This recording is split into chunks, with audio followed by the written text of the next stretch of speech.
Okay, well, good morning or good afternoon, um, depending on where this broadcast find you. It's wonderful to see some familiar faces with us today for this very special behavioral health webinar.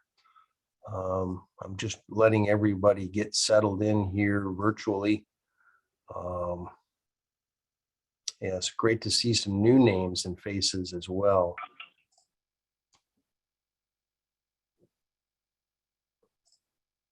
If you can, please remain muted until we have a chance for some open discussion at the conclusion of today's event. But it's wonderful to see all of you, and I want to again thank you all for joining us today for this this very special behavioral health webinar broadcast. My name is Steve Stein. I am one of the managers for the National American Indian Alaska Native Addiction Technology Transfer Center. I'm broadcasting to you live from the University of Iowa here in Iowa City on campus. We have a very special group of panelists gathered today, and also have Sean Baer and Dr. Dan Foster joining us as co-moderators along with myself for today's event. Today's event is titled Walking the Long Road, Native Recovery Stories of Experience, Strength, and Hope. This broadcast is in conjunction with September being Recovery Month. And those of us in recovery, I often say, every month is Recovery Month, but we are doing this broadcast to honor the nationally recognized Recovery Month here in the U.S. This event is brought to you by the National American Indian Alaska Native Addiction Technology Transfer Center. As I mentioned, we are located at the University of Iowa, and we are part of a national ATTC network made up of 10 regional centers and a coordinating office in Kansas City. This project is supported by SAMHSA. The content is developed by the presenters, and the opinions expressed do not necessarily reflect the views or policies of SAMHSA, HHS, or the National American Indian Alaska Native ATTC. Following today's event, we will send you an email, which may include links to the presentation today, as well as a recording, if applicable, and information about how to request CEUs. We will not be offering, however, CEUs for this event, but there will be a link to a short survey that we would ask you to complete. We'll also afford you an opportunity to complete that survey via link in the chat box today at the conclusion of today's broadcast.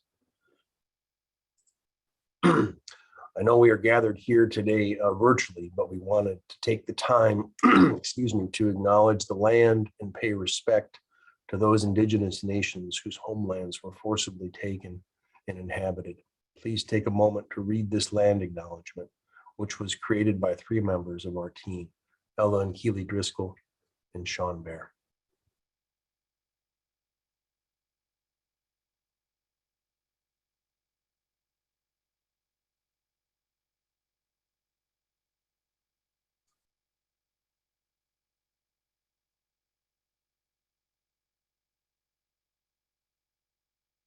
Thank you. Without further ado, I would like to introduce our guest speakers on our panel today. And I'm not sure, we have a couple that we're having difficulties getting signed on, but I know Jim W is here, Connie O is here, Gifford S is here, and Sean Baer and Dan F are also here today and part of our panel. Who am I forgetting? Shirley and Patrick hopefully will be joining us before the conclusion of our panel today. But collectively, if we have everyone gathered here on the panel, the moderators included, we have almost 200 years of sobriety between them all. And this opening question, I know I was going to have, see if I can get my chat to come up here. Let's see.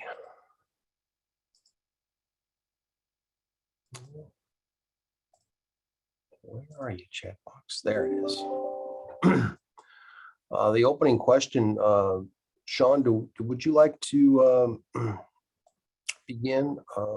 We're going to go in the same order. We will start with Connie O. And looking for my order here, my notes on the order of things. Let's see. Yeah, we'll go Connie, and then Gifford, and Patrick. If he is Patrick, are you with us? Not sure if he made it in or not. Shirley, if she's able to join, and then Jim. Just a reminder, if you're on the phone, you can press *6 to unmute yourself. Thank you, Jeff. I have with us here too to support Kate Trams, our communication director, and Jeffrey Ladolter, another one of our program managers and my colleague. So glad to have you both here as support. So we'll open the panel with Connie. And Sean, would you like to present this first round of questions to the panel?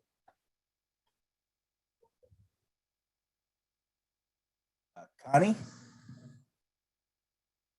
tell me a little bit about yourself and your sobriety or recovery over the past year. Okay, miigwech, Sean, and welcome everyone.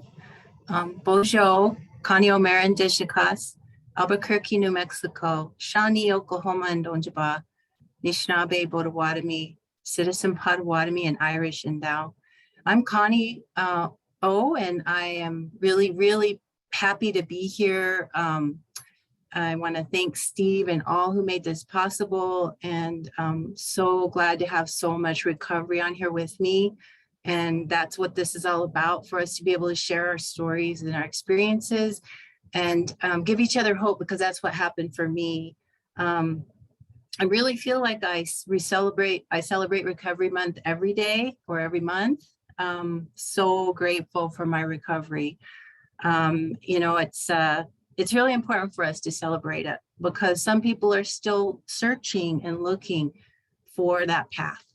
And I was guided to this path. I'm so grateful. So I can't even describe the life that I've had. I'm not saying it's perfect, but it's been awesome. And I just want to say, before I tell you a little bit about my year, a little bit about the gratitude I feel, and a little bit about, you know, the journey of 25 years of recovery. I don't want you to feel like it was always an easy path, but it's been a blessed path. And mostly it's because of the other people that are on with me today, and others here who are in recovery and want to share that out there, is because that's what we do in our Native communities, is share. There was a time in my life where I thought my drinking and using would, that I would die as a result of that. And so I was really trying to numb the pain, the trauma, and other experiences that I had as a child and as I was, you know, growing into an adult. So what I try to do in my work and in my life and in my recovery is share what I know. And one thing I know is that alcohol has a negative spirit, and that we have to find our positive and our other recovery tools to be able to address those, so that we can understand and embrace our resilience. We all have that. So I really, part of my recovery is supporting others and helping them understand this lesson that I learned, which is, it's not what's wrong with me, it's what happened to me. And I have the power and control when I connect with others, when I connect with my creator, to recognize my own resilience. And be able to help others, and understand that it happened generations before me, and that was passed down. And that doesn't mean that we all can't heal together. We are healing. We are thriving out there. But we just need to be there when someone needs help. And I try never to judge, because I know how hard it was for me. I still don't have the same number of years using a recovery that I have using. I have 2 more to go, and then I'll be equal to that year. So because I used 2 years longer than my recovery here. So this past year has been challenging. I know it's been challenging for people. You know, I had to stay home alone a lot during the stay-at-home orders. I really miss my son, my family who live in a different state, especially my granddaughter. There was a lot of loneliness and worry, but thanks to Zoom and thanks to other ways I reached out, and meetings that are online, and different kinds of activities that were going on in any country that helped me, I got through it. And so I'm really lucky to do this work and be able to always be there for other people. I do answer phone calls after hours. I do try to help people whenever I can. And that's what's helped me maintain my recovery. But during the pandemic, early on, when I was home so much, I decided to learn more of my language. And I've been doing that off and on, and I have a long ways to go. But there's so much power in that. And it gives me joy, and it gives me that connection to my ancestors that we all need. And so that's been one thing I did too. And then another thing I did to cope, or just to use that time wisely, was to make my granddaughter a digital story so she could recognize who she was. And I wanted to share, you know, so she truly, she's only 4, but I made it in a way that she could understand it. But I wanted her to know her language. I wanted her to know who she was. And I also wanted her to know that about the 7-generation grandfather teachings. And so I shared those with her, and I shared language with her and sent it to her. And she's watched it. She's still learning, but you know, it was a good way for me to cope with the recovery, but still do what I needed to do to help others. So I'll probably share more a little bit later, but I just want to thank Sean and Steve for inviting me, and miigwech.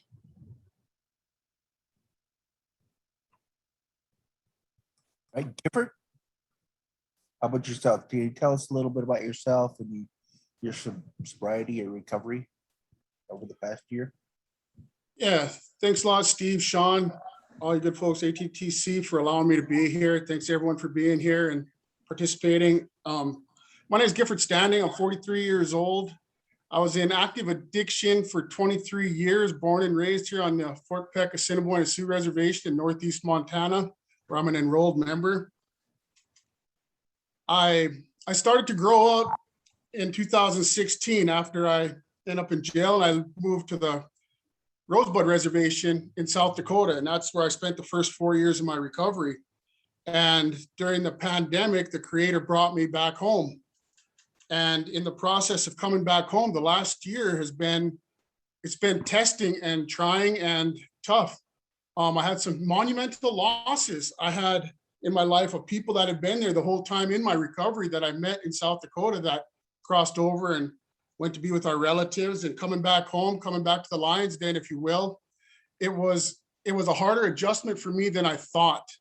And I kind of had a hard time admitting to myself the struggles it took to be back here, to realize that the people I grew up with changed, but I had changed as well, thanks to the recovery support system I have and the recovery. And for me, being in recovery means that I don't use any mood altering chemicals other than caffeine. I like my coffee.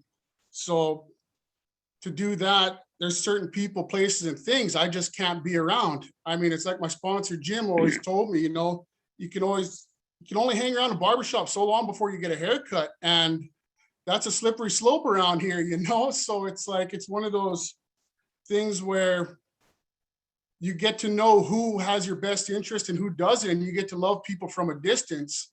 So learning that here was difficult for me, to be honest. And I'm grateful that my recovery and my spiritual program of daily maintenance, daily inventory of myself is a 3-pronged approach. I use 12-step, I use traditional spirituality, culture, and Christianity to make one that makes sense for me.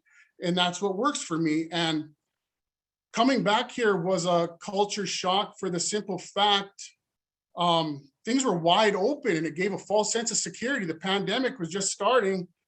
Everywhere else, I come from Rosebud, everything was closed down, locked down, and very strict. So coming back here was wide open. It gave that false sense of security. And getting COVID, really, it showed me that there was a stigma attached to it at the time. So having to go through quarantine, being locked down, isolated for 2 weeks straight, and being very, very sick, it helped me to realize and remember that I had a lot of tools in my tool bag that were taught to me by a lot of wonderful people in recovery that came before me, like people in this room that pull me forward every day. 12-step meetings here weren't happening. We were locked out of our buildings. So to get reacquainted with my lodge brothers and sisters here, going to a NEPI and sweat and pray and purify in that way was something that was very important for me. But also when I was on lockdown, my mind went to a very dark place. It went into some depression and it came with some serious insomnia, not being able to sleep for 4 or 5 days at a time. My mind, being trapped in my mind, was a dangerous place. So it really got me connected with prayer and understanding that my support system from within, everybody that was externally outside in the physical realm was also with me on the inside. They were here pulling me forward, lifting me, carrying me, and getting me out of that. And thankfully, I'm still continuing in my recovery, 5 years clean and sober to this day. It's not easy, like Connie mentioned, it is tough, but to realize that I have a very strong community, and my recovery started with traditional cultural spirituality. For those 23 years while I was lost, I had none of that. I had no belief system, and people were not people to me, they were objects. So now to understand and go forward and love people, but to learn that sometimes I got to love them from a distance while I'm here. And it happens a lot. It's that old saying that also my sponsor taught me is, I want everybody to eat, just not at my table. I get to have boundaries for myself, and being a natural people pleaser and very codependent, it gets hard and it's tough, but my support system and all of you that are out there that I know and that we all keep connected help keep me in check. And doing that daily inventory helped me to see and remember every day that once I waded through all the dark, ugly things about myself that are still there, they don't go away, but I'm aware of them. I can maintain them and go in a better path one step at a time every day, allowed me to see that I do have some positive things also. And that's pretty much what I got for that question. Thank you.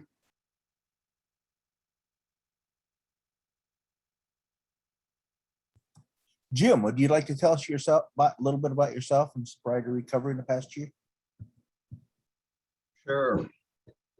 Yawastino Swagwego, Anona Goha Isni Giazo, Otione Nivagashate, Anatawaga ni Igahono ni Ganawige, Niwa Quinside. Greetings to all of you, and I'm grateful that you're all here. I'm grateful for your well-being. I introduced myself in Cayuga. I told you my name, Hanona Goha East, my clan, which is Wolf from my mother's side, and my nation, which is the Seneca Cayuga Nation of Oklahoma. Currently, I'm in Vancouver, Washington. Little about myself. My sobriety date is, well, I say it's January 15th of 1991, but that's the day I came to, so it could be give or take a few days. I work for a community mental health organization in Portland, Oregon as a case manager. However, that's going to be changing in about 3 weeks. I just accepted a position as a peer recovery support specialist with the Confederated Tribes of the Grand Ronde down in Salem. So, and I'm excited about that. So, over the past year, I remember back at the beginning of this thing, I was working in Oklahoma with the Iowa tribe down there, and one of my coworkers, friend of mine, at the beginning said, this is the beginning of what they call the cleansing time. If you know anything about some of the old stories and the prophecies, and she said it's going to change us all. It's going to challenge us all, and it might even traumatize us. And everything she said has been true. You know, I have went through periods of, you know, really intense anxiety, you know, kind of a collective grief that's still ongoing, that I still experience. But I have been, for me, it's been like this opportunity to really dive into my culture. And I got sober in a 12-step path, and that led me to a native elder told me one time, and this was at an Alcoholics Anonymous conference in Colorado. He said, you need to go back home and find out who you are. So my journey has been, I like to call the evolutionary journey of that. And so it led me to the well-variety stuff. I still do some of that occasionally, but for about the last year, especially last year and a half, my recovery paths has been my culture. And, you know, we didn't get to have ceremony much at all last year. And, you know, I was told by an elder that, you know, if you have tobacco, if you know some of the songs, if you know some of the speeches, you can put these ceremonies through on your own. And that's what I did. And I still do.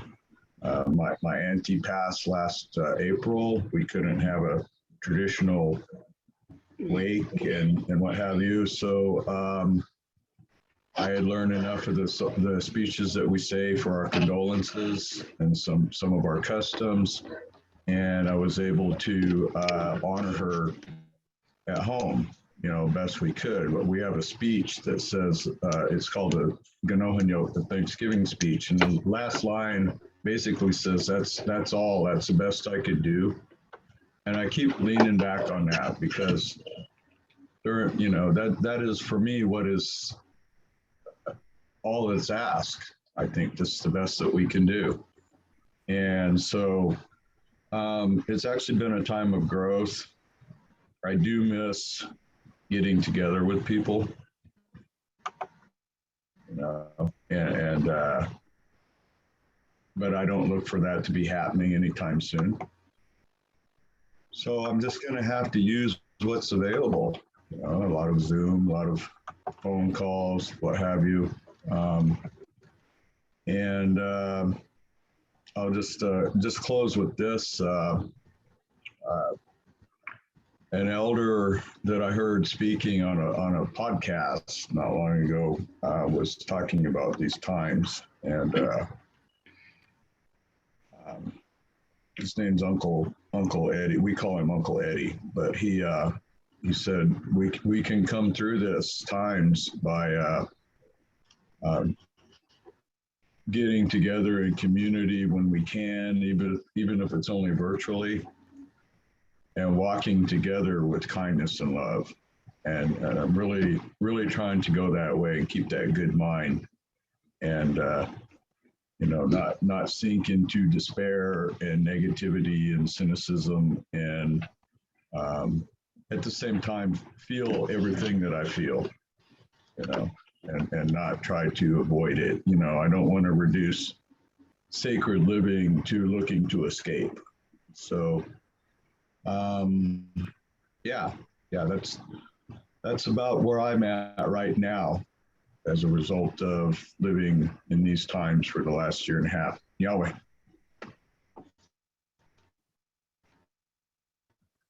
Thank you, Jim. Okay, Patrick, could you tell us a little bit about yourself and your sobriety recovery in the past year?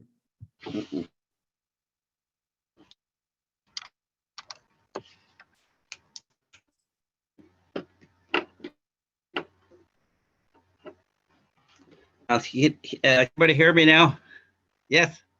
We got you, Good Patrick. morning. Can you hear me, everybody? Yes, we got you. Yeah.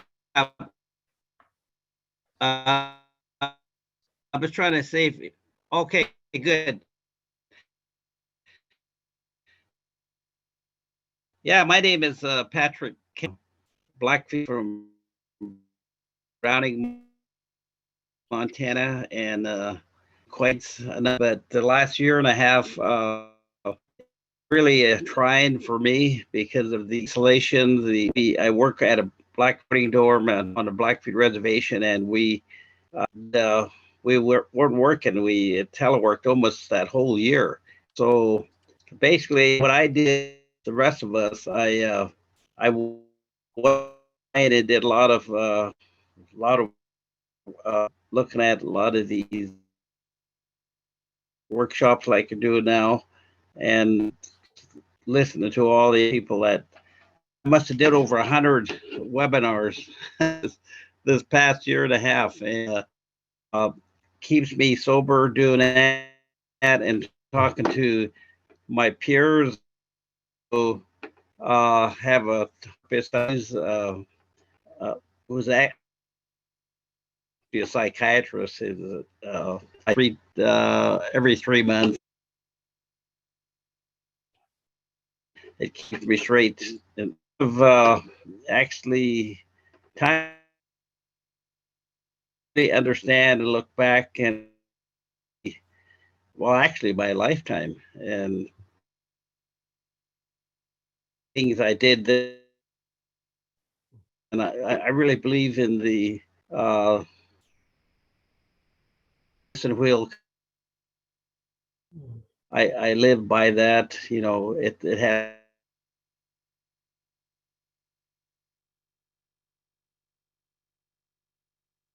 I was out of balance mental health.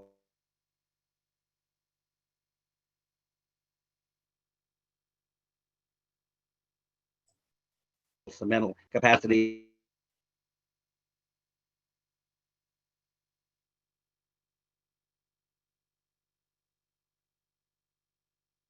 Spirits was down.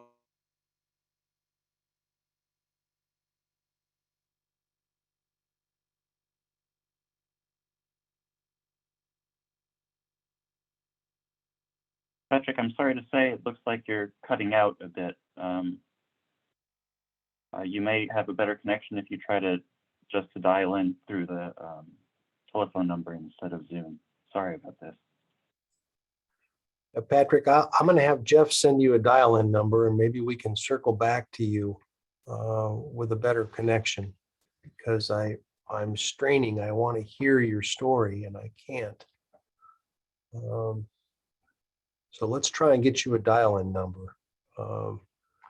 Your presence here on this call is extremely important, and want to include you as much as we can.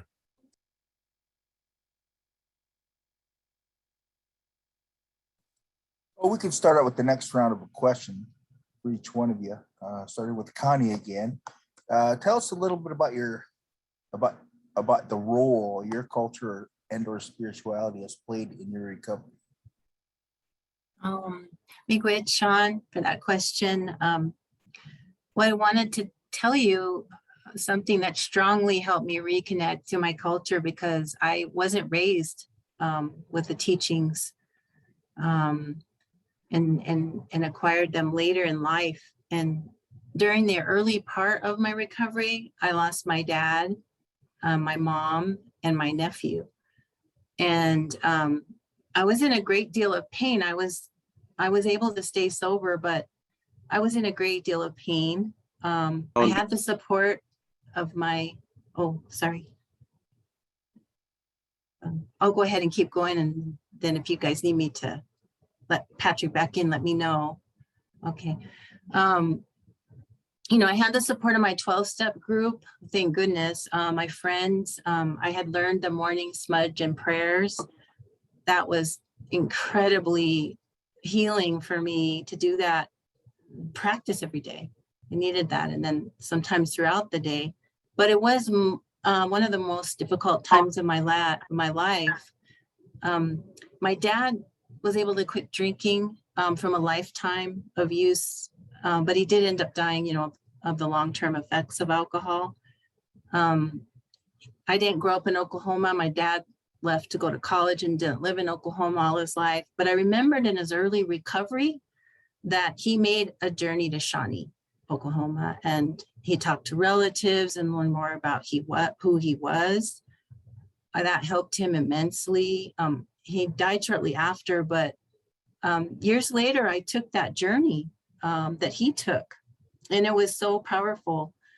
And it helped me understand, you know, some of the trauma I had experienced that had been passed on.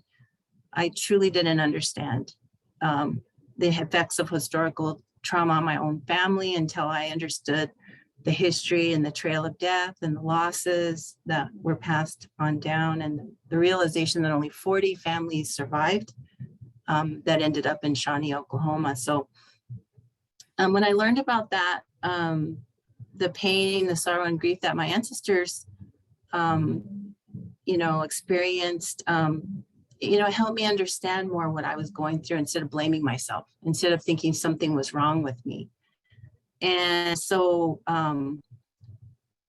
you know, I also, when I was there, was able to connect with people and relatives, and I learned something that I really love to do, and that's pray into the fire. And so that's something that I recreate in my life, whether I'm out somewhere, whether I'm on my porch. Those prayers that are taken up to Creator when we pray to the fire, as you know, Potawatomi, we are the people of the place of the fire. So I learned that, and I was also able to participate in the ceremony that they have. They honor 8 of the 40 families every year. They haven't been able to do it the last 2 years, but I was able to dance during our annual heritage ceremony, and I felt that sense of resilience and power that I'll never forget. And it's one of the high points of my recovery. So even if we haven't been able to go the last 2 years, I plan to continue to go, but I continue thinking of being there, and I continue doing those prayers and those daily spiritual practices I that had really COVID and did nothing time but reflect on your path in the like the 12 step says. And I use a variety of. Sorry, Connie, I think Pat's audio from a while ago just caught up with us. Oh, that happens. Yeah, no problem. Okay, hopefully Patrick can get back on that call in line, because we really want to hear from him too. So, but anyway, I was almost done, and I just can't say enough about getting reconnected and staying connected to my culture. And I think that if you can't be there, you make it there where you are. And so I do that, you know, I do those practices that help me. And one of those practices is helping each other. We are a people that it's not me, it's us. And, you know, whenever I've had people call me at all hours who needed help, and I'm more than willing to help because I know what it's like. That's a gift I got from my culture. That's a gift I got from who I am. And I will continue to do that. And I want to say miigwech for the question, Sean, and I'll let other folks move along. Miigwech. Thank you. All right, Gifford, can you tell us a little bit about the role your culture and or spirituality's played in your recovery? Absolutely. So much like Connie, growing up, I had zero cultural teachings and spirituality introduced to me. I'd seen the practice of smudging, and that was it. For me, it was smoke. It had no meaning behind it or feeling behind it. May 1st, 2016 was when the Creator decided to save me and threw me in jail, locked me up in there. And while I was in there, I got blessed enough to be a part of a pilot project of a group of guys that got to go out for community service with the spiritual elder, cultural spiritual elder. And he was a stranger to me at the time. Now he's adopted me as his nephew. And I started to learn about my culture and teachings, and started to learn how to just be okay with not being okay, to be honest with you. And that was very hard to accept. I mean, it was the start of learning to realize I wasn't perfect, which where I was, you know, you'd think you'd understand that, but not this guy. I'm kind of slow sometimes. So it's a while to get to where I'm supposed to go. And through those teachings that he was giving me, I learned and started to understand that it's hard to know where you want to go if you don't know where and who you come from. And I didn't know where I came from. I knew a little tiny bit, but it's way deeper than that. So to internalize that and get that start and to start going from that point on, I got furloughed from jail to go and experience my first Sundance. I got to experience my first UEP, which in there, I got spiritual healing for my mind, because at that time I was clean and sober 2 months, but I was still hallucinating. I was still hearing voices. I still very much had things wrong from all the damage the meth had done to my brain. I had a lot of trauma that I did to myself, and I got healed and that culture happened. But what I also did, which to be very honest, is I had good cultural, spiritual teachings that I turned into a religion. I used it to keep every other spirituality out, including 12-step. I used it in a negative way, which was throughout my life, any spiritual teaching that I had been given was come from the religious side to tell me what to do, what was right and wrong from a humanistic perspective. So when I got to treatment down in Rosebud at the MRP down there, I got to experience and had a lot of things happen for me to where I got to understand that I was given good spiritual teachings and I had to turn it around. It was up to me to use our culture, to let the culture work within me to show me. And it taught me patience. It taught me understanding of who I am, where I come from, and that every day is a new learning experience. I start over from the beginning, but like Dr. Dan always told me, and I picked up and I always tried to internalize the best I could, is us as humans, we're not the only relatives here on earth, here on this physical plane. We got four-leggeds, two-leggeds, we got the swimmers, the winged ones, we got the rocks, we got the trees, we got so many things out there that are all our relatives that came before us, and they're going to be here after us. So to put that together and help me understand it, it helped me to realize it's not about me, that I need to get out of the way and let things happen for me. But at the same time, be mindful that what I do, what I say, how I act has a huge impact on a lot of different people, places, and things. So to carry myself in a good way, the best I know how, which changes every day, because today there's things I know now that are in a good way that yesterday they were good, but today I understand I might have hurt somebody along the way. Those teachings all came from the cultural, spiritual perspective and teachings that were given to me. And I'm a caretaker of those teachings. It's not my place to push them on anybody else, but also if someone asks me a question, it's my responsibility to share the very limited knowledge I have, or to guide or lead them in the right direction to the experts or the people that have more teaching, more knowledge and understanding than I have. And also, I'm selfish in my recovery. If I'm going to send somebody to somebody else, I'm going to go with them and I'm going to learn so I have a better understanding of what's going on too, because I'm curious, I overthink, I want to know everything. I have some control issues. So for me, knowledge helps me put it together in a perspective that I can understand and not be selfish in a negative way, but in a way where I could take it in selfishly, but give it back generously. Thank you.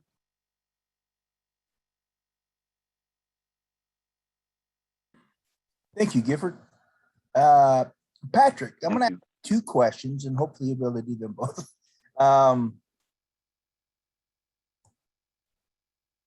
Okay, Patrick, tell us a little bit about yourself and your sobriety within the past year. Also tell us a little bit about the role your culture and or spirituality has played in your recovery.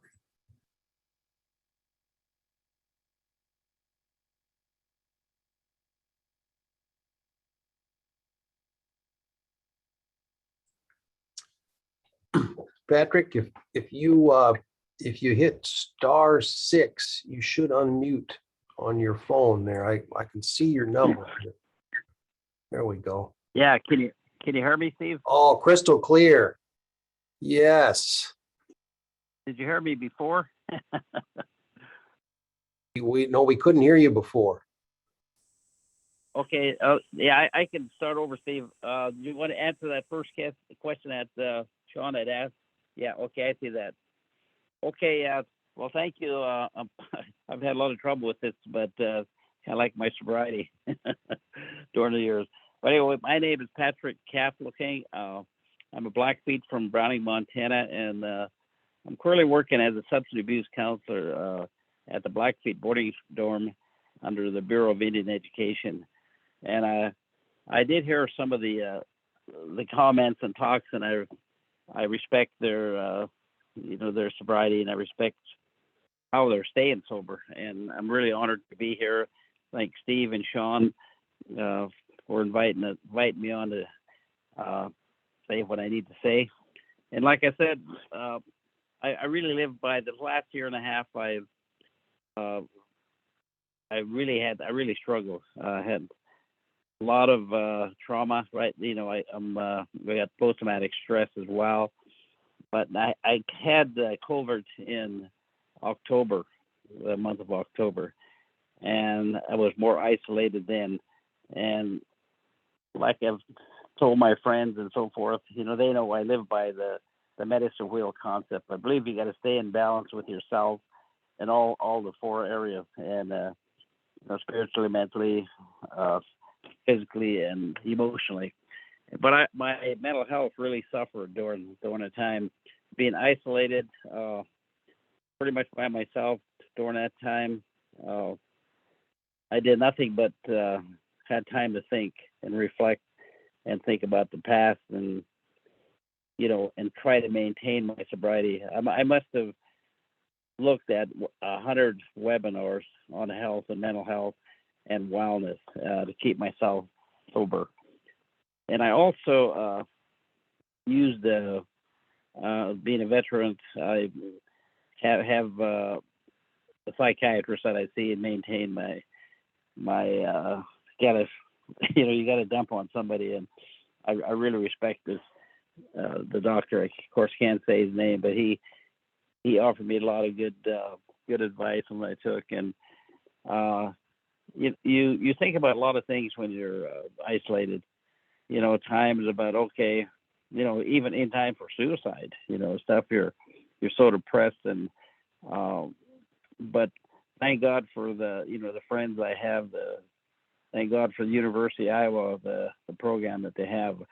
I've listened to a lot of the webinars that they had, and they're all good. I looked a lot of talk, a lot of storytelling. I mean, and that's what this is in being sobriety. We're telling our story, and I started at a very young age, and this continued on, and it got worse, in the military.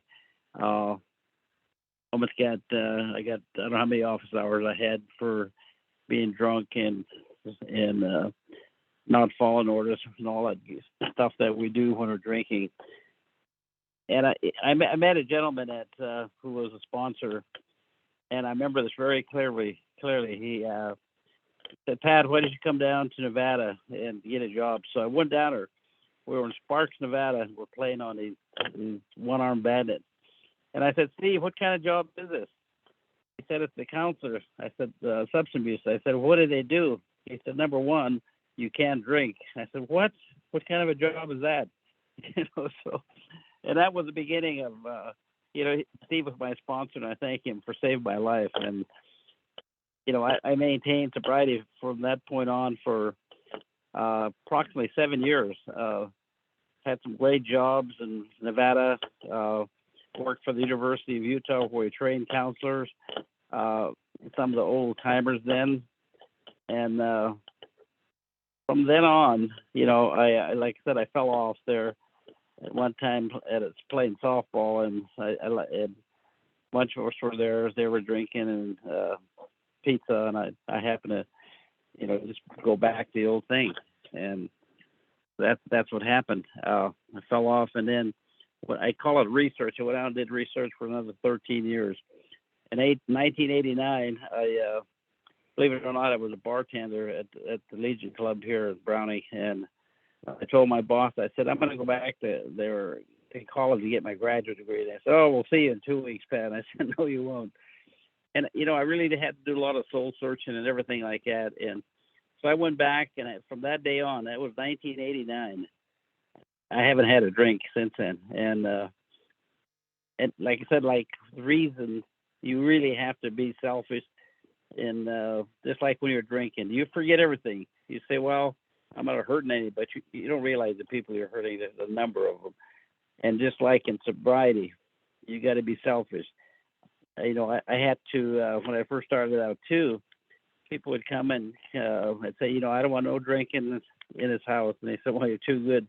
You know, you put up with a lot of stuff, but it's well worth it to maintain your sobriety. Like I said, I live by the medicine wheel, all the concepts there, and did a lot of traditional stuff. Like Jim said, you know, I worked hard at it every day and suffer, you know, through your mentality. And Lord knows how some people, you know, we lost a lot of people here. I think we had like 47 deaths here on a reservation, and we're starting to get back more. It's starting to get more and more, and so we really have to take care of yourself, you know, take care of your family, and just thank the Creator, you know, with a lot of the blessings that we have and all the good words I hear from all my colleagues. You guys you're my peers. You're my sobriety, and I just thank for all the speakers, and I love you guys, and just go out there and maintain it sobriety. It's a lot of work, but believe me, it's worth it. Thank you.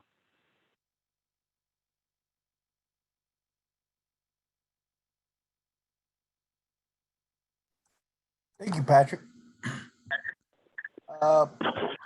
Jim, could you tell us a little bit about the role your culture or spirituality has played in your recovery?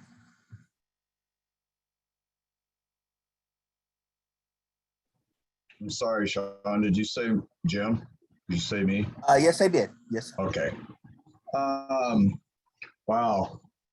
Well, just to, you know, go back a little bit to what I was talking about earlier. You know, for me, as I said, this has been a journey of becoming who I am. And, you know, that began a long time ago. And I had done a lot of work in a 12-step program, a lot of self-examination of what they call inventory for stuff. And it is all good work, you know, but I was not aware of, I was not trauma informed, and most of the people at that time were not either, and it's nobody's fault. It just wasn't a thing in the 90s, you know, and well into my recovery, I just had this nagging sense, question, however you want to put it, of, you know, like something's missing, what is wrong with me, you know, and you know, I always knew that I was Native, you know, but due to some history in our family and in our people, it just wasn't talked about much in our house. Both my grandpa and my mother were boarding school survivors. And, you know, I never met my grandpa. He died about 17 years before I was born. He died young at age 43 from drinking. He was sent to the Seneca boarding school in Wyandotte. At that time, it was Indian Territory, in 1905 when he was 5 years old, and was there until he was 14. And he never talked about what happened. This is just what I've heard. But we do know that he never spoke the language again. He never went to Longhouse again. He never taught his kids anything. And I'm the first one in our family to have a name since him. But and then like my mother, I didn't understand her at all, what was going on then. I do now, both my mother and my father, but she was always very moody, very just sad, depressed, or bitter.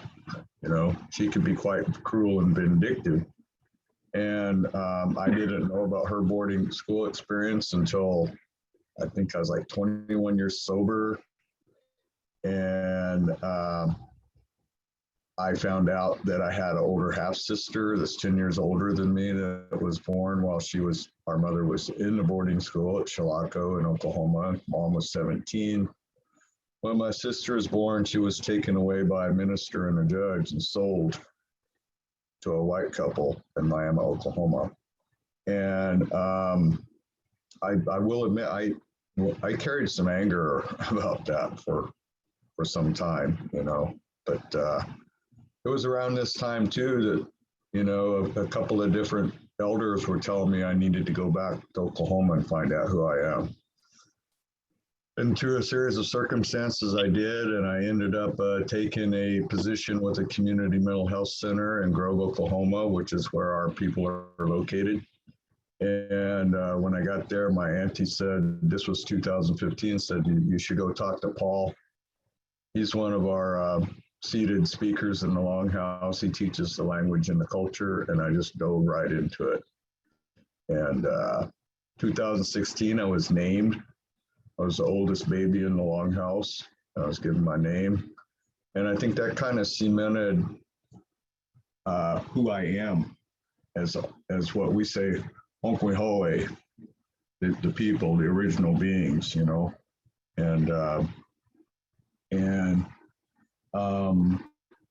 the pieces start coming together, learning about that trauma, the boarding schools and our relocation from our homelands to Indian territory, and then putting that together with the culture and some other work that I've done has been the missing piece in my recovery.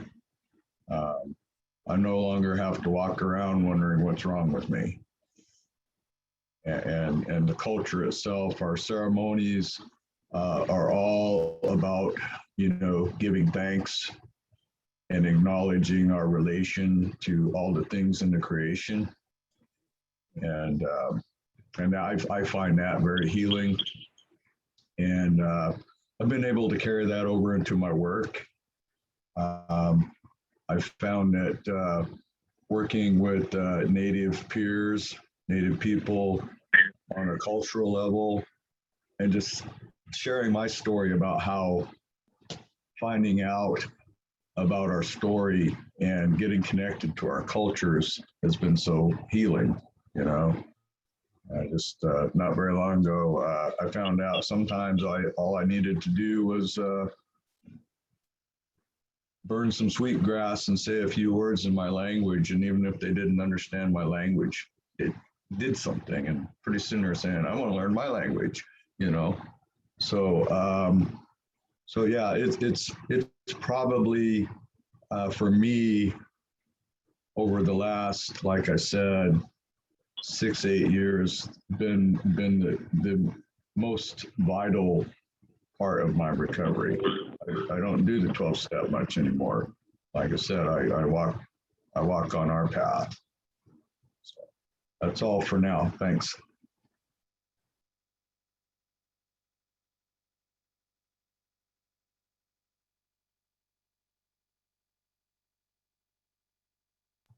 All right, thank you, Jim. We do have another question. Connie, can you describe your sobriety and or recovery support?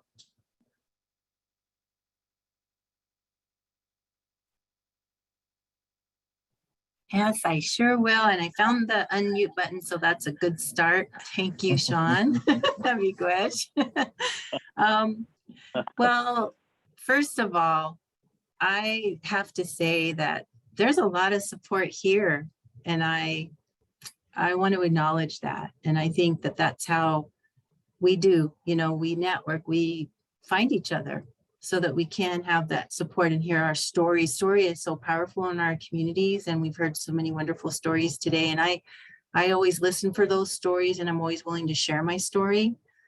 I mentioned my daily spiritual practices and my 12-step meetings, but I'll have to be honest with you, one of the most powerful besides cultural connections is to have someone I can talk to when I need to talk to them. And I have that person in my life, and she's amazing. Some would call her a sponsor. She just calls herself a fellow traveler. And she's an amazing lady. And so, I do recommend find that person, because there's going to be a moment. Like I said, recovery is not easy and it's not perfect. And this is a day where my hair looks good and I have makeup on, but there's days where I'm out there, I'm anxious, I'm depressed, I'm struggling. Somebody said something and I took it the wrong way. And, and that can cause us a relapse if we're not careful. So having that person, it could be a peer support person, it could be a friend, it could be someone here, a sponsor, whatever you need. But anyway, that practice and all those other practices are a part of my life. And I do think that everyone needs that, and like I mentioned earlier, the service to others. I always want to be able to be a phone call away if somebody needs me. And I have taken phone calls after hours and, and sometimes I'm really tired and everything. But in the end, after I have that conversation, I said, okay, I'm even stronger in my recovery because of this. It reminds me what happened. It reminds me how to find that help and support that I needed and how powerful that was. And I want other people to have that too. But I do have this goal of, and I know not everybody is into the 12 steps, and I understand that, but there's another 12-step program that's helped me a lot, and it's called ACA, and I do have some pain from my childhood, and I don't blame. I understand now why that happened, but I would love to start a group like that for Native people. Native people tend to want to go to Native meetings. And I'd like to be, that's something that's a goal of mine. I've been working with a couple of people on that. And it's just where you learn to heal from what happened to you. It's not what's wrong with you, it's what happened to you, and just where you learn to heal and share with each other, and connect with each other. So that's one thing that I want to be part. I want it to be part of my recovery as I move on into the years of my recovery. I don't ever want to stop. And so service is really a critical factor. But I have to tell you too, another story. There was an elder in one of the groups that I went to, and every single meeting that I went to, he said, and you guys may have heard this out there too, he said, if no one told you they loved you today, I do. And that was so powerful. I'm getting chills right now.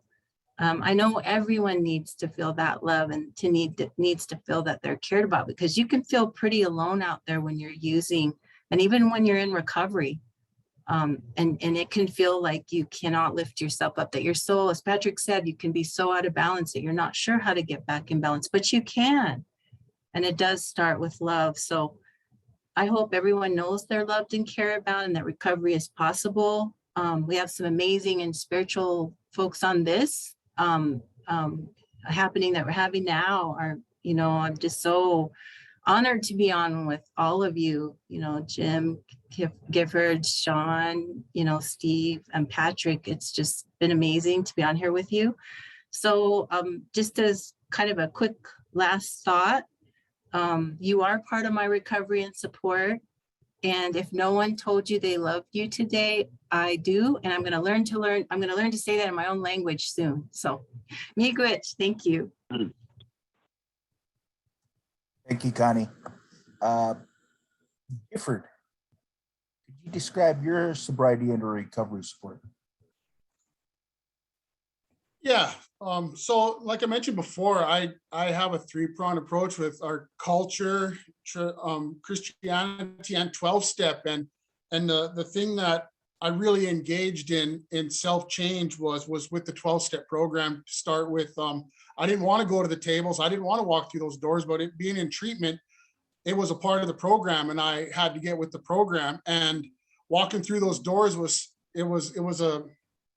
I thought, a place to say the next best thing, to say the smartest thing, the wisest thing, and to be as fake and superficial as I could. But the one thing that happened there was like Connie just kind of mentioned and touched on, like he ended up being one of my sponsors, Jim. He's like, we love you unconditionally until you can learn to love yourself. And I just let it bounce off me, and I didn't realize that I didn't love myself. And from that point on, then I started opening up. And once I started loving myself, that's when all three came together. And I don't practice 12-step as much as I used to anymore, or I pray an awful lot through our culture and Christianity. 12 steps always there. I do my readings every day. But one thing that really helps me, on top of having so many wonderful people like you that are a part of my recovery as well, and I know I can reach out, and I know that through our culture and everything, I got brought to people and people got brought to me from all over the country and everything. But I'm fortunate to work in the field of recovery as an addictions counselor and a peer support for Spotable Recovery Resource Center. And I'm with a group of people that are clean and sober, and all at different levels of growth and self-reflection. And to work with the clients, to be with people that show me more about me than I could ever show myself, it's amazing. And it's something I don't take for granted. So all day, every day at work, it's like I'm in a 12-step meeting. It's like I'm in a prayer group. I'm in fellowship. I get to be honest and real and understanding with people that are honest, real, and understanding with me. And granted, we don't always all start there, but by just being genuine and saying, and for me, I don't like when people tell me what to do, but if someone shares their story with me and I can relate to that, that's a fellowship. They are now a part of my circle. So I try to pass that message along as well. I have suggestions. I can share my story, and I don't know everybody's story. They don't know mine. But in my 23 years of active addiction, I did there's a lot of things that happened that I could probably relate to a lot of different people in a lot of different areas.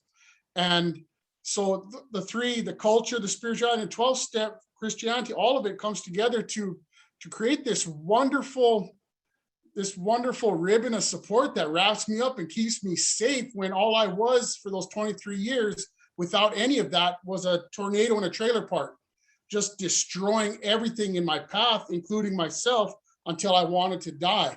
Now I no longer want to die. I'm grateful to wake up, but I also understand it's not me, and none of it's possible without my higher power. And we all have different names for him, but for me, it's all the same person. And all the people that are in my life were brought to me, or I was brought to them by this higher power. And I'm very, very grateful for that. And I don't take that for granted, because we're not promised tomorrow. Yesterday's gone. We have today. Tomorrow's an illusion.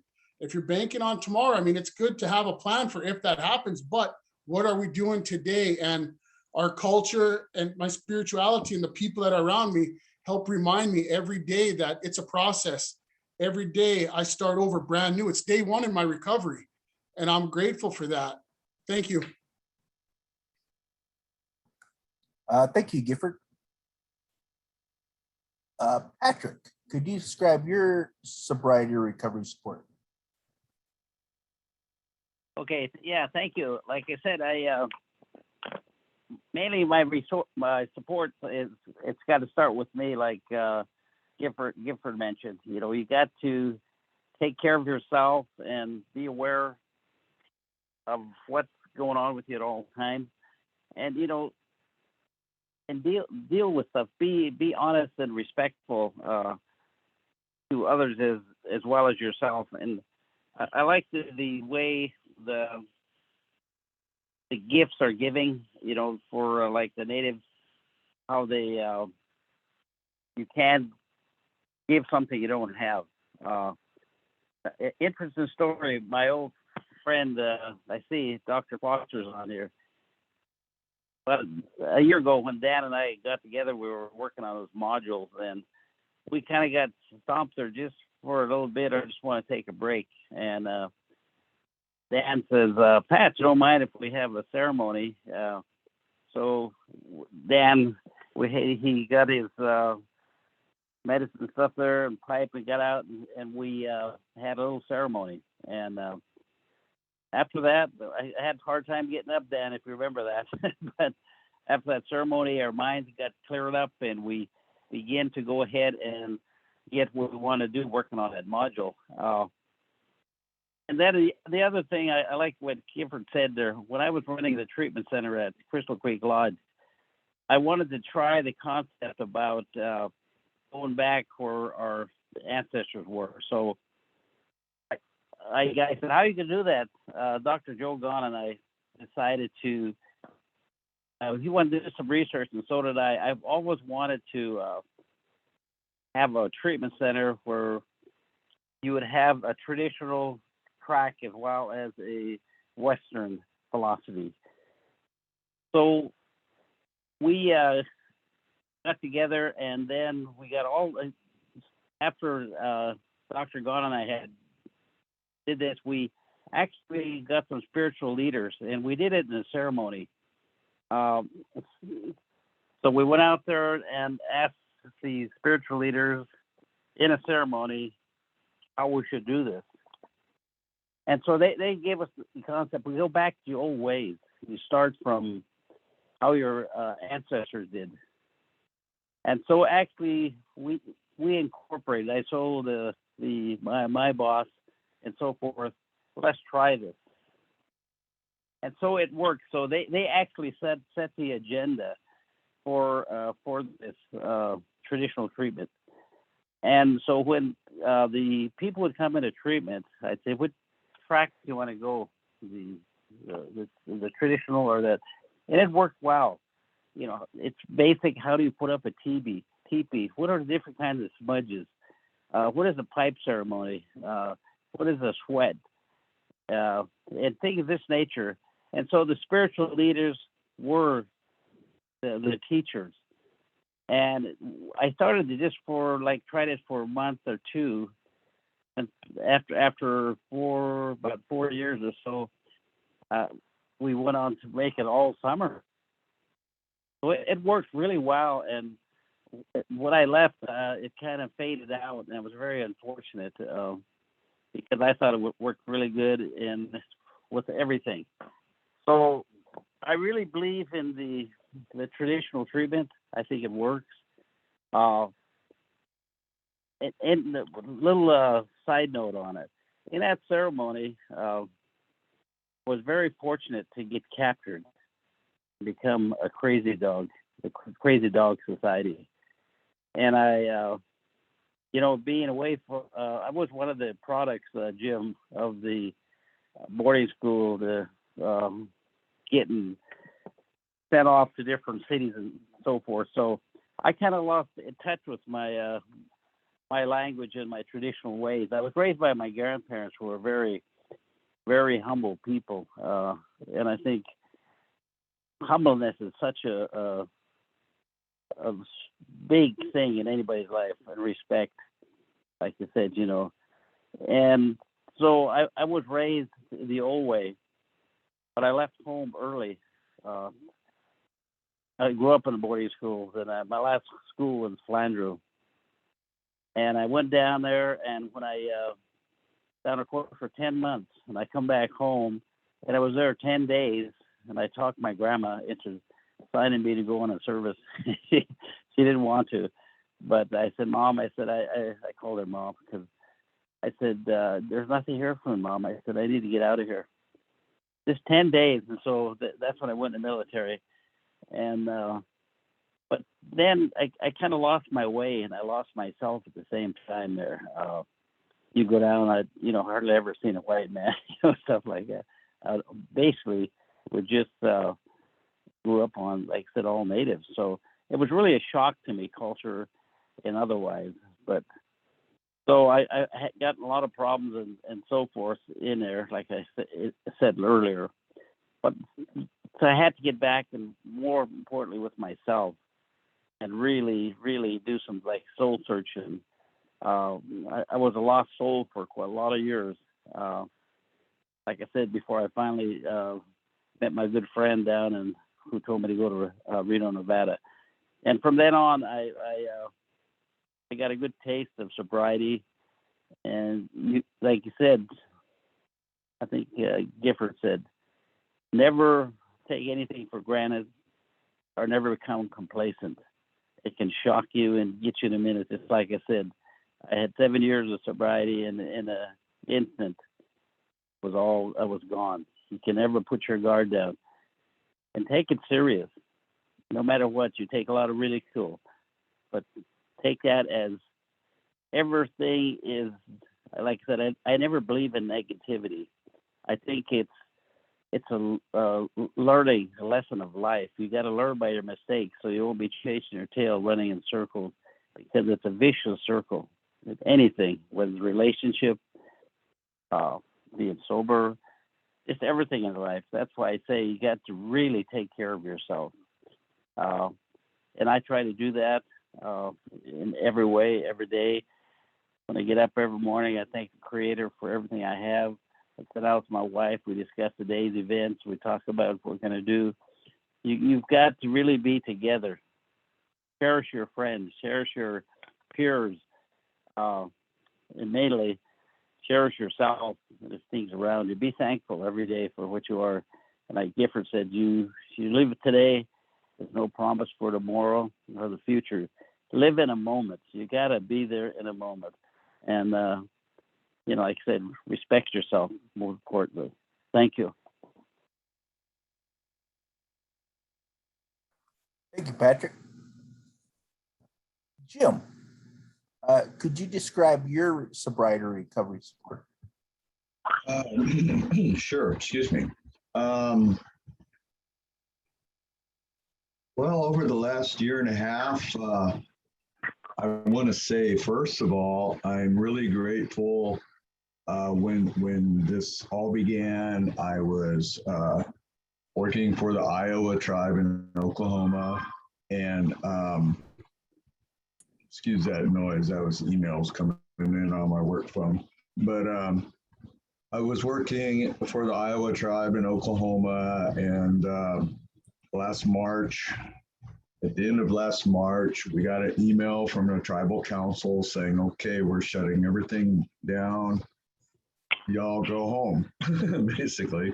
But they didn't say what we're supposed to do when we were at home. I just kept, trying to maintain a semblance of doing some work, just so we could show our grant managers that we were trying, and what have you. And, there was the unknown, the anxiety, but also looking back during that time, one of the things that we started doing is, our supervisor said, well, just find some webinars and what have you. And that's how I stumbled across the ATTC. I don't know how I came across it. Somebody might have suggested it, but I started getting on the talking circles that Mr. Little Bald Eagle facilitates. And that's where I met Steve and many of the people on this call and some other people who I don't see as often anymore, but we became close friends, sharing not just our virtual space, but talking on the phone, emailing, texting. And it was really a great thing, and I'm really, really just grateful that I was working in an environment, in a place that says, I couldn't believe I was getting paid to be doing what I was doing at that time, actually, and that's, like I said, and during that time too, part of our grant was we were going to roll out a face-to-face sobriety group. And of course we couldn't do that. We just, we did nothing face-to-face. So we had to scramble and develop an online platform, which we did. And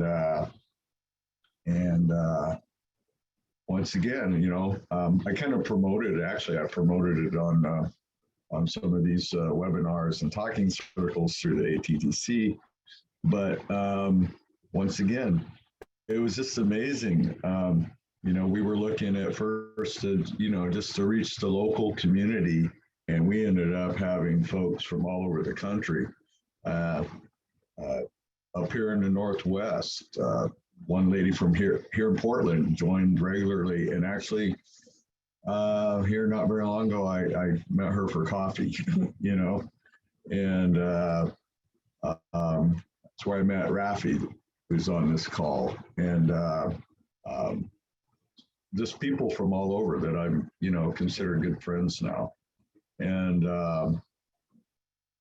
then I was doing the sobriety talking circles virtual. I don't do those as often anymore, simply because how my work schedule is now.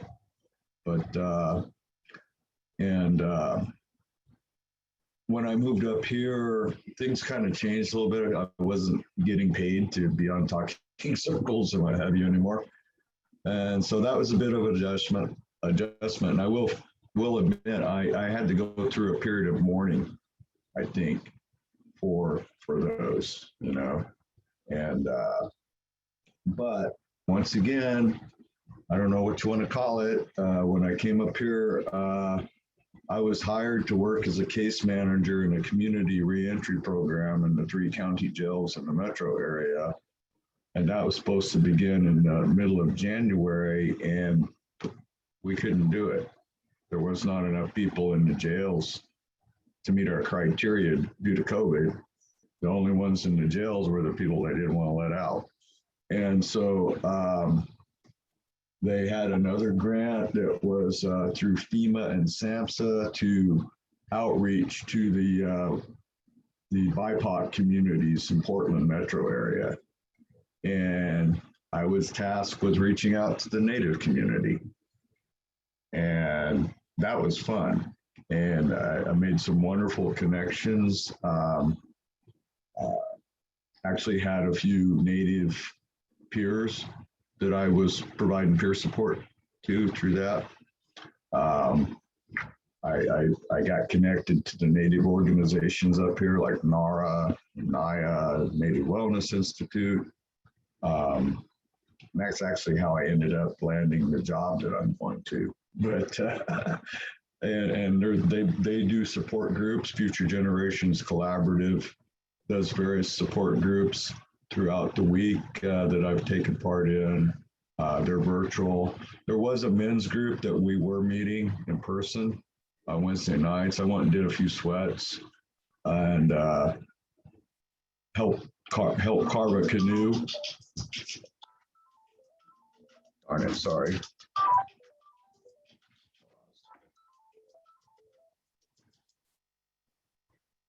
Probably about my car warranty. But anyway, I got to help carve a canoe, you know, and smoke fish. And but now we're back to doing that on Zoom now due to the rise in the COVID cases. It's when I first came up here, it was way different than being in Oklahoma as far as the COVID situation. But you know, they lifted the mask mandates when everybody started getting vaccinated and opened things up. And now it's just taken off like wildfire again. And now nobody wants to wear a mask, you know, and what have you. So we're doing everything virtually again. And, you know, I'm coping. Like I said, and many people I've talked to, there's kind of this collective kind of grief or something hanging over things that I think a lot of people are feeling. And I've talked with my coworkers and other people, and it's just living in the times that we're in and coping through that and doing the things that I know to do to nurture and protect my own spirit and my own well-being. And you know, simple things like practicing gratitude and kindness, and which are, you know, cultural values. You know, one of the things that's at the risk of veering off into maybe realms I shouldn't, we're seeing a lot of rugged individualism, I guess would be the word, you know, which is actually a founding principle of the United States. And rugged individualism is not a cultural value. You know, one of my Cherokee friends, and I can't quote it verbatim, but they have a saying that to be stingy with one another as a mother loves her child, be stingy with one another's well-being as a mother loves her child, something like that, you know, and living in that collective. If we can't be together physically in a collective way, we can be hold each other in a space of a collective mindset, so to speak. And so I strive to maintain that with varying degrees of success from day to day. You know, I'm not on any given day am I a marvel of mental health, but I've learned to accept myself for that too. You know, that I'm going to have days that are up and down, and but I will say at no time during the last year and a half have I felt like my sobriety was in jeopardy. You know, I've had some, you know, pretty crazy stuff going on up there sometimes, but never what did it go to taking a drink or what have you. So once again, and I want to echo what Connie said. I'm going to say it in my language. I'm going to say Ganokwa Kanoksko, which in Cayuga means I love you, my relatives.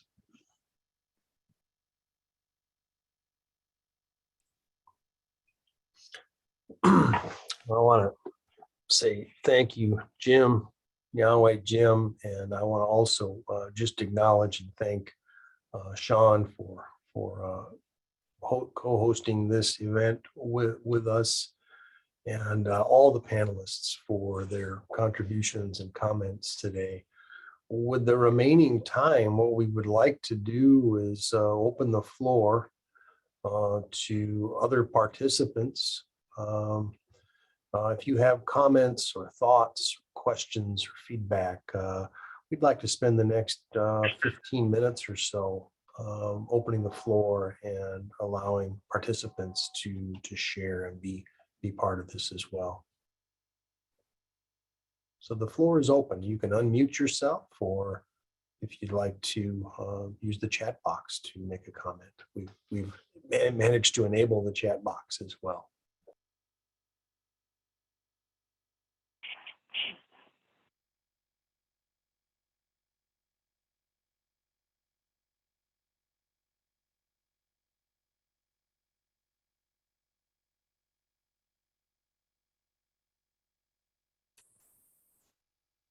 Well, I will start. I saw that somebody else was starting and then I didn't hear anything. So I take advantage of that.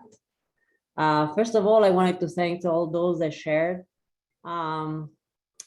Connie, Gifford, Sean, Jim. And I wanted to just simply express my gratitude for these opportunities. It's been while Jim was talking, I could relate to many things, and the gratitude is one of them, because during the pandemic, which is not over yet,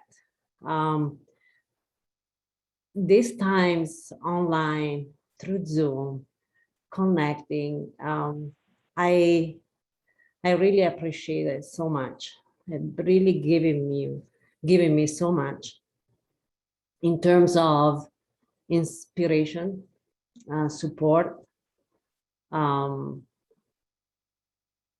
general spirit of Native people. You know, of course, I have an accent, so you know that I'm from another country, but I've been sheltered and protected and felt safe among Native people from different tribes. Now I live on the Rosebud and I feel at home.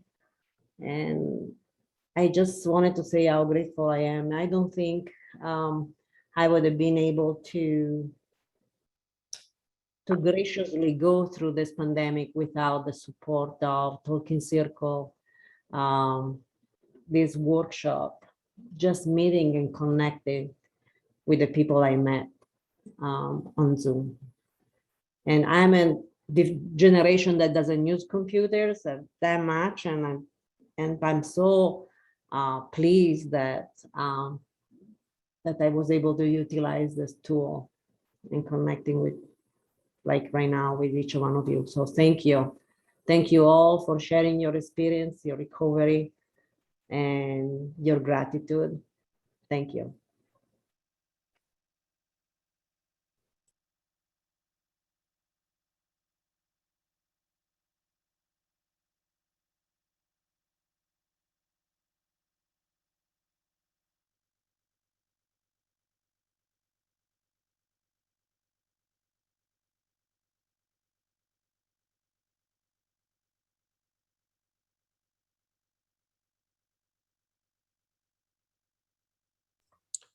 Thank you, Ralph. It's great to have you be part of this this meeting. I'm so glad you could join us. I see Shirley from Alaska has found us, and those time zones are always confusing, Shirley. So I'm glad you were able to drop in. If you just would like to share for a few minutes, we'd love to hear from you. And I see Darlene also. Let me try Darlene first, and then we'll come back to you, Shirley. Okay. Okay, wonderful. So glad to see you.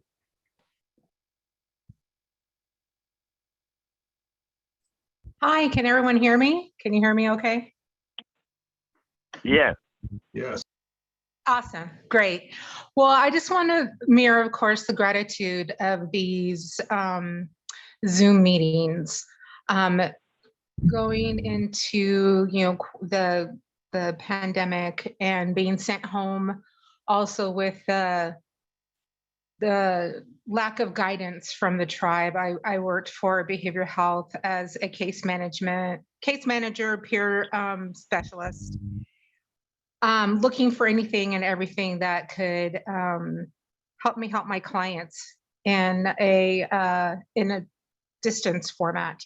And I just want to thank everyone that has, helped with my own recovery and maintaining sobriety, because with no meetings and transitioning into Zoom, and it's been difficult, having some 6 years under my belt, trying to convey that to people that are just newly recovered when this all started happening was difficult, to say the least. But having these resources available to us has meant the difference, not only in my sobriety and recovery, but in those that I was able to reach and able to connect to services, and getting on the virtual meetings with the Wellbriety, and not knowing about those things, but being able to get that information from these Zoom, from the web page, and having all the information available to me has made a difference in my life.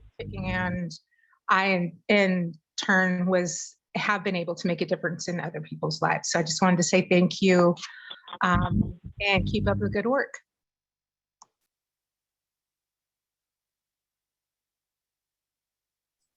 Thank you so much, Darlene, for being here. And I know you've been a big supporter with other events that we've hosted. So great to have you here with us today. Thank you. I'll turn it over to Shirley. Shirley, if you want to say hi, be great. How are things in Fairbanks there? Oh, sunny and bright, and about maybe 40 above zero. And it's really beautiful. Oh, beautiful fall day. The colors are changing and all of that. And I apologize for being late. I have two computers. One, my Zoom doesn't work right on it. So I turned on my new computer, and the format for Yahoo changed on it. And on my old computer, I have the old Yahoo format. And so when I turned on the new computer that has Zoom, I couldn't figure out my Yahoo. So I had to, I don't know, figure out what to do. And so I'm here. I got here about 10 after, and I apologize for being late. I'm working on some a project for the Athabascan Fiddlers Association, and then I thought the Zoom was at 11 my time, and it's not. So anyway, confused, still clean and sober. I have 30, I think it's 34 years. I'm my sobriety date is April 30th, 1987. And during the COVID, during the pandemic, I found myself spending a whole lot of time with my family, and my immediate family includes my partner and my son. And we probably got closer than we've ever got in our entire lives. We've learned more about each other, learned how to get along better, and to pray more, and talk more, and not just walk around like, we're so busy we can't do anything. We had to stay in quite a bit, and I've learned to not just assume things about, my son and my partner, because I was doing quite a bit of assuming, and that's not good in a relationship or relationship with my grown children and my partner. So having each other clarify things instead of blowing up and saying blah, blah, blah, blah. We actually talk now. We spend a lot of time noticing everybody's little quirks and accepting, the serenity prayer, God grant me the serenity to accept the things I cannot change, which is people, places, and things. The courage to change the things I can, which is only me, and the wisdom to know the difference. And I've found myself crying at times because I need to cry about something. And we lost our mom about 4 years ago. And since then, my sister became the matriarch. She's 2 years older than me. And there's nobody in my mother's generation left, the aunties or uncles. And so all of a sudden, my sister is the matriarch and giving me advice like, oh, I think we need to cry once a month. And it's okay to cry. And she was one of the people in my family that was like a brick, can walk through anything, don't flinch, just walk through, some kind of big crisis and have a logical mindset. But now she's crying once a month. So find myself closer to my other family members. I need to process the other day. And I found myself weighing, is it the younger sister or the older sister I need to talk to? And so I called my younger sister, and my sponsor works for the Veterans Association, the local vet association. So I didn't want to bother her at work, and that's not okay. But yeah, a lot of changes with our culture. My mom passed away, and then my sister passed away, and then my brother passed away this last April. So we had to kind of tweak our culture to accommodate what we're supposed to be doing. And I've talked about this before. We do, mass giveaway like a lot of other tribes, after someone passes. And we usually do it in a big tribal hall and have a big, feed, and big ceremony. And we couldn't do it. And yet we need to do the giveaway, because if we don't, then mom can't move along, in the spirit world. So we made up bags and boxes for people, and we called them, found their address or phone number, and warned them we're bringing you this stuff, and trying to do the giveaway part. And we managed to give away over 100 tubs, those 18-gallon tubs full of stuff. We sent some to her friends in the villages, and just had to change our culture a little bit during COVID. And we need to do the gathering together and the singing and the dancing part of it. But so far, we can't still, because of the new variant, and just got to kind of go along with, do whatever. And my brother and them just got a moose. It's hunting season up here, and they just got a moose. He just called me from the village, and I told him I want some moose stomach, please. And I'm an elder now, so I'm 69 years old, and I'm an elder now. So people are supposed to give me food, and they generally do. People usually, younger people give me food, and I managed to get my fair share of food. My throat is kind of raspy, but I've been, my son's in recovery, my partner's in recovery, and I find myself, hitting a meeting with my son now and then, and sitting side by side in a meeting, it's kind of cool. I remember being 1 year clean and sober, and I didn't demand that my mother and my kids go with me. But my mother and my younger brother, who was in recovery at the time, went to my first year of sobriety at our local Alano club in Alano. And I remembered back to that, and then to have my son, to be sitting next to my son in a meeting is pretty awesome feeling. He's not a, he's not a, I always think of alcoholic as drinking every day, or, having a pattern of drinking or something. And he's not like that. He was trying to get into a treatment program and couldn't, because he was, they assessed him, he was only a 1.5. For those of you that understand treatment, you have to be 3.5 up here to go to treatment.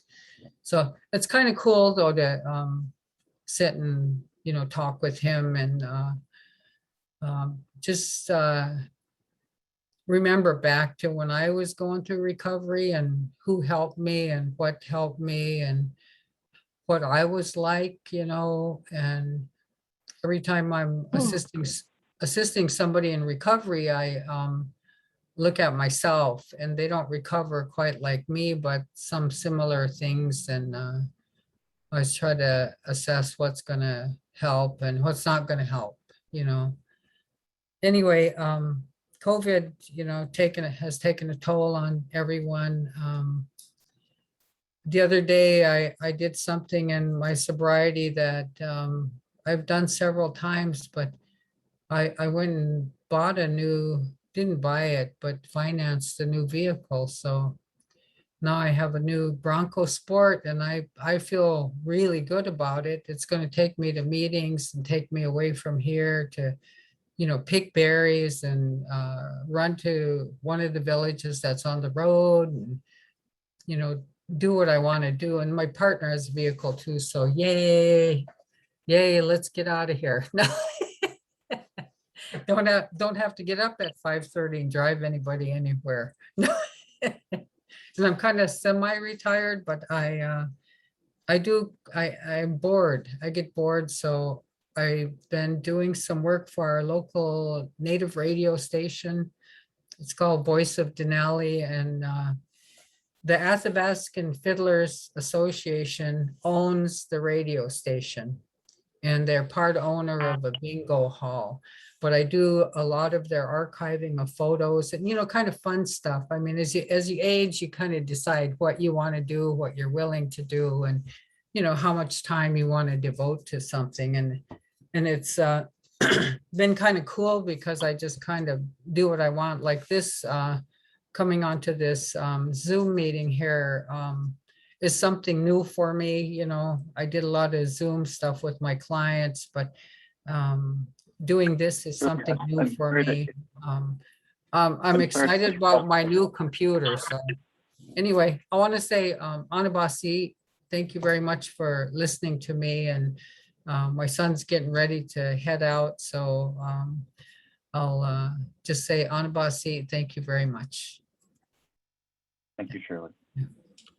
Anabasi, Shirley, thank you so much for finding us. I know those time zones can be confusing, but we've got about 15 minutes left, and at this point, I would like to once again thank all the panelists, as well as Sean Bear for helping co-moderate the event today, as well as Jeff and Kate Trans for assisting with technical support. I would like at this time to turn the floor over to Dr. Dan Foster for summation and some closing thoughts and blessing. I think he and Sean have something planned. So I'm going to turn the floor over to Dr. Dan. Thank you. Thank you, Steve. Thank you, Jeffrey and Sean. Thank you, Pat and Jim, Shirley, Connie, all that shared. One of the things that struck me as I was listening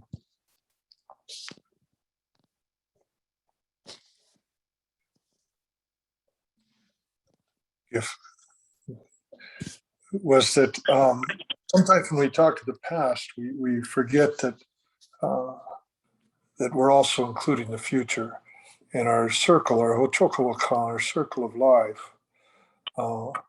We're always preparing for those that are coming.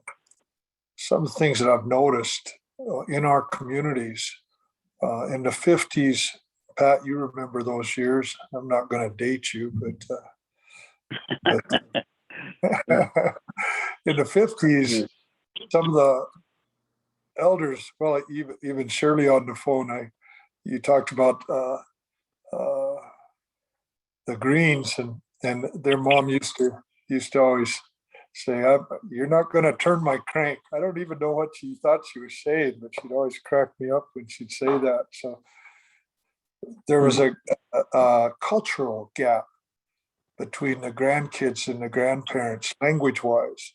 And I've noticed that again a few times in my lifetime, of a cultural gap between our young. And one of the things that's critical for us in our cultures is to pass everything on, just exactly the way it was passed on to us, not to be rigid, not to be formalistic, not to be religious, but so that the energy that was given to us through song and ceremony, through dance, through teachings, through stories, through narratives, through history, through our winter count, so that it'll be passed on accurately to the next generation, and they in turn can pass it on accurately. And accuracy matters.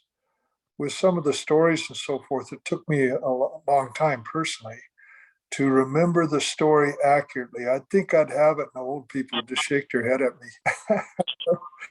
I'd have to work on it some more. So I'm about to wrap up my comments and turn it over to Sean. But I wanted to remind people of the importance of continuity. And Steve, our prayers for you with your auntie, and we had another death yesterday here in our community, and had a another one last week, and of young people. We've had 3 in the recent past and 4 deaths. The one they're still trying to decide if it was a homicide or died of a separate incident. But so our hearts are heavy a lot. And at the same time, we've had new ones born, and we want to welcome these young ones into this circle of life with joy, with optimism, with hope, with encouragement.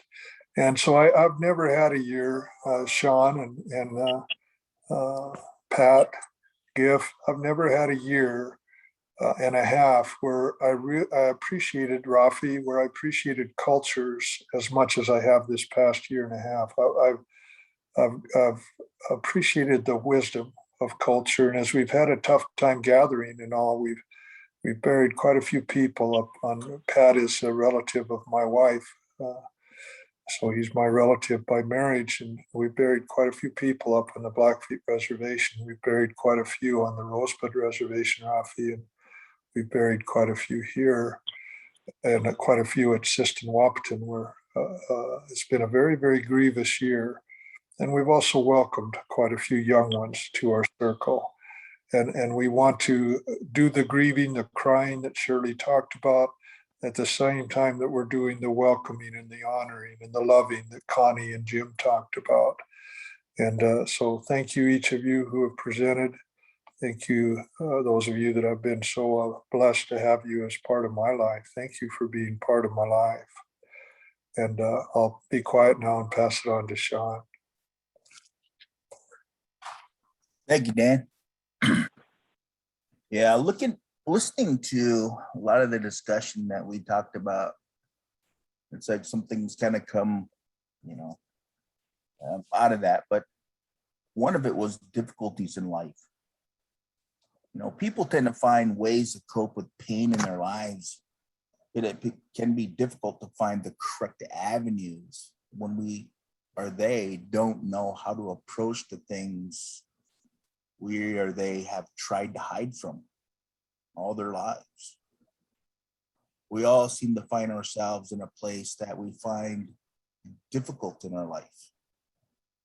Yet if we aren't willing to look at ourselves honestly and the choices we make or have made, it can be difficult to move forward. In our lives, many have a life-changing experience or discover something that changes our lives. Our ancestors knew so much about life and the world, and those were part of our culture teachings, so we wouldn't make the same mistakes, but learn from them. Healing is found in our cultures that aren't always accepted by others or in the past. But when we practice those things daily, as our ancestors did, things seem to naturally fall into place. All may not be corrected immediately, but patience is very important. Many times it seems when we forget that life and the natural world does not go by man's time, but the Creator's. And with patience and perseverance, those things and healing do come when we take life's lessons just as we would in a classroom to learn from them. We may have many people we care for and many people who care for us. Those we can speak to about certain things, but maybe not all things. And I think that it seems like we all kind of find a tendency in life to protect ourselves from further pain, things that we've learned in the past or something, but we seem to find, or we try to seek, real friendship in our lives. People can trust with our deepest of thoughts, feelings, emotions, or secrets to find. But it seems like in finding the right person or people is very difficult. We can go through our whole lives and be lucky to find one real friend. Along the way, we meet many people we think of as a friend, especially when we are young, but seemed to eventually find that we weren't always able to trust them with just everything. Our part, though, just as in life, is also very important. For us to find that trust and confidence in another, we must also portray that trust and be trusting enough for others to share in confidence as well. But one thing I'd like to is leave a thought with you, something you can think about. Maybe you'll think about it all day. I don't know. It's kind of neat though. But I once heard a wise man say, "We are to love and trust others as we love and trust ourselves." The thing is, many of us often do.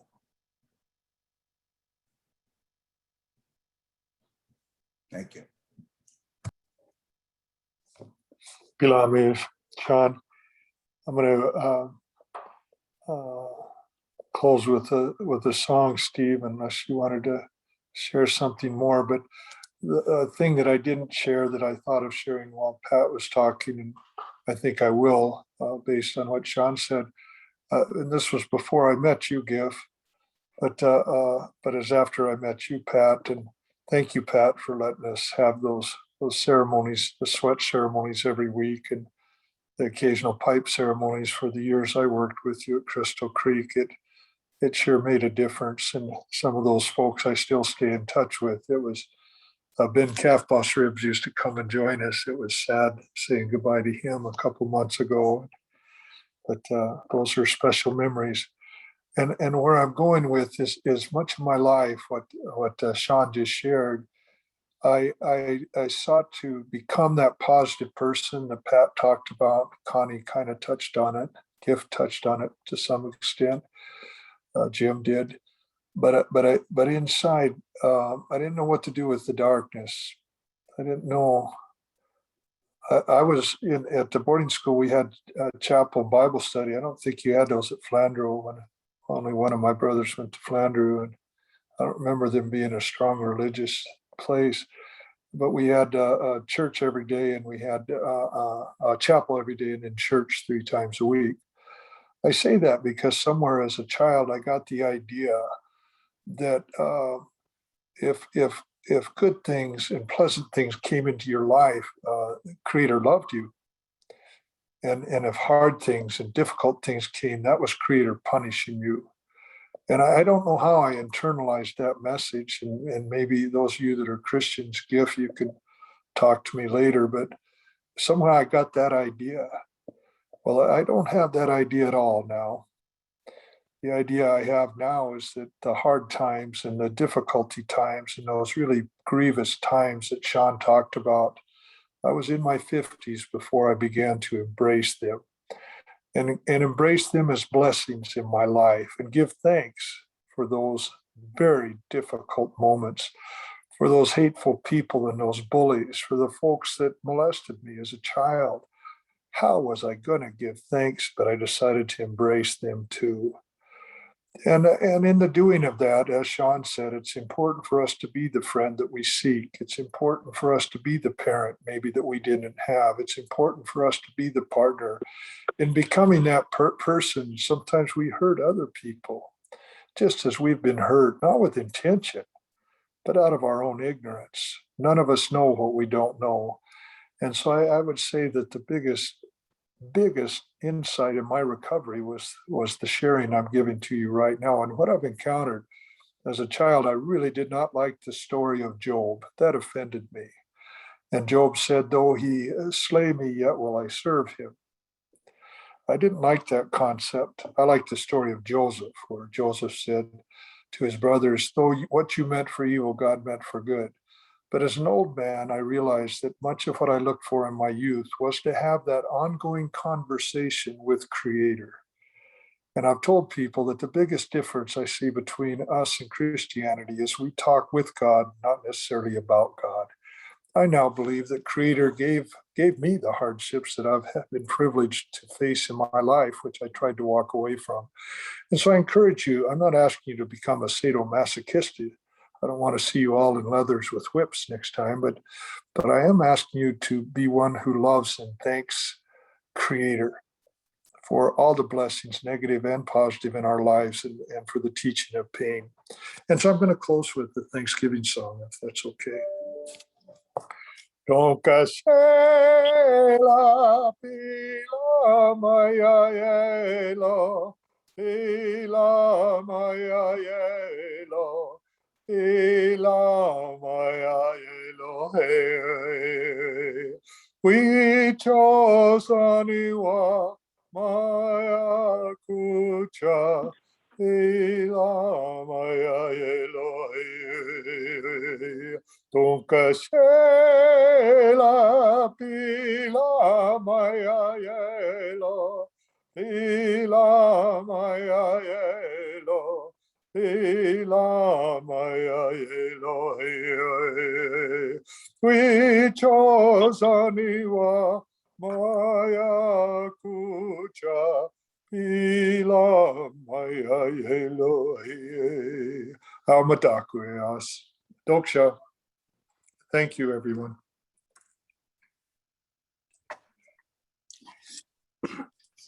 Thank you, Doc. I want to thank everyone for attending today. Again, the panelists, the co-moderators, and all of the participants that joined us today for this special event. Our spirits are connected now. And I want to thank you again. Until next time, please stay safe, stay healthy, and stay connected. Dokcha. Onigiha, everyone. Thank you. Yahweh. Amapi, we'll see you later. Later. Doksha.